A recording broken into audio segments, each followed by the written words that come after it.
In the previous video, we made this sub data frame, df sub.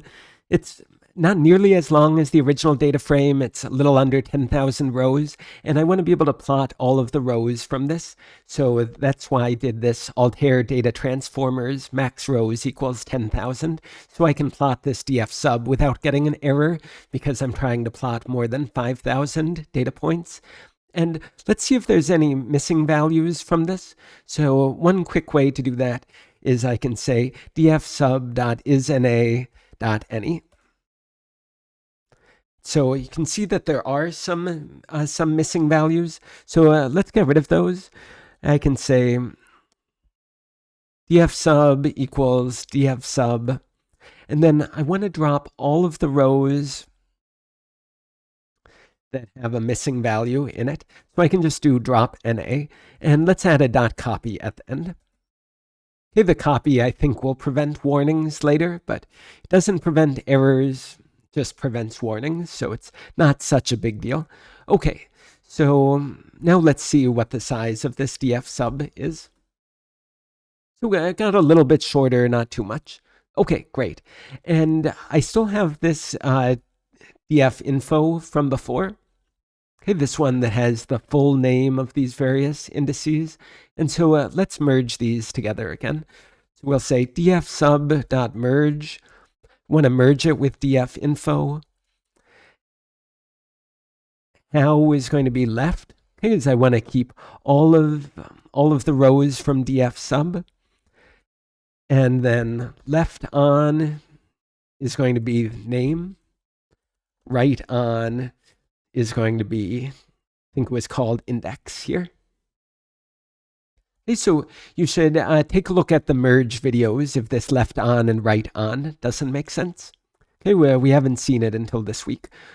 Okay, and let's see, did this work without errors? And so what I'm hoping is that if I scroll to the right, I see the full name, which is called exchange. Yep, so now this NYA abbreviation, that also appears alongside the full name, which appears in the exchange column. Okay, perfect. And let's call this, how about df temp for df temporary. And why temporary? Why isn't it full? So let me remind you what's in the date column.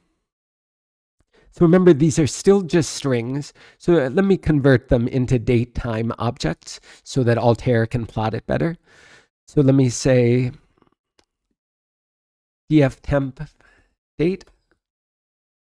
Okay, sometimes it can be a little risky to change it in place like I'm doing here, but I've practiced this already, so I'm pretty confident I'm not going to make a mistake. So let's try.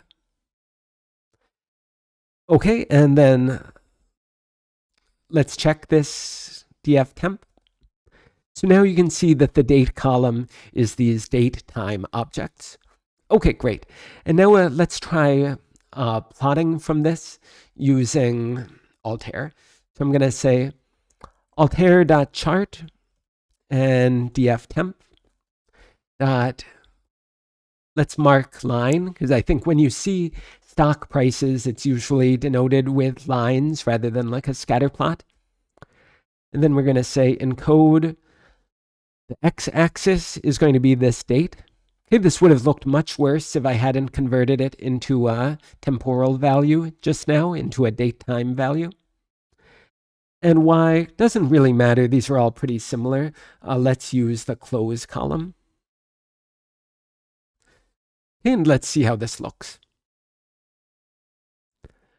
Okay, and so looks a little strange. You can see that it looks like much more solid than you might have expected. And that's because it's like connecting these points from different indices. So let's also add a color. And calling it a name here would make sense. But let's take advantage of the fact that I actually have the full exchange also. So let's use color equals exchange. Okay, that's looking good. And so let me just leave that here. And so I'd say most of that has been reviewed, but let's add some new things here. So let's say SEL for selection equals alt dot selection single. And then I only want to select things based on their exchange. So let me say fields equals, okay, it needs to be in a list. If you don't put it in a list, this will give you an error. Fields equals exchange. And then I'm going to also use a new option here, which is bind equals legend. And what that's going to do is it's going to let me click on the legend over here on the right. Okay, and then let's try displaying. And let me add to this chart. So I'm going to say add selection. And then the selection that I'm going to add, it has this variable name SEL. And so if I click over here, you can see that this gets a little darker. The one that I've clicked on gets a little darker, but it doesn't change over here on the left at all. And so this is where we're going to use a condition. And that's the last new thing I want to introduce in this video. So I'm going to add a new encoding. Let's see, it's not a field. I can't remember what it's called. I'm going to add a new encoding here called opacity. So I'm going to say opacity equals, and then this is going to use a condition. And so this takes three things. First, it's going to be what Altair is calling a predicate. This is something that should be true or false. In this case, I put the selection. And so this is like saying, was it selected or not? So it'll be true if it was selected, false otherwise. Then we want to say, what should the opacity value? Okay, this is like how see-through or how transparent it is. What should the opacity value be if it was selected?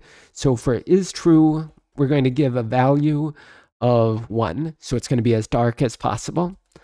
And if false, then we're going to give a value of 0.1.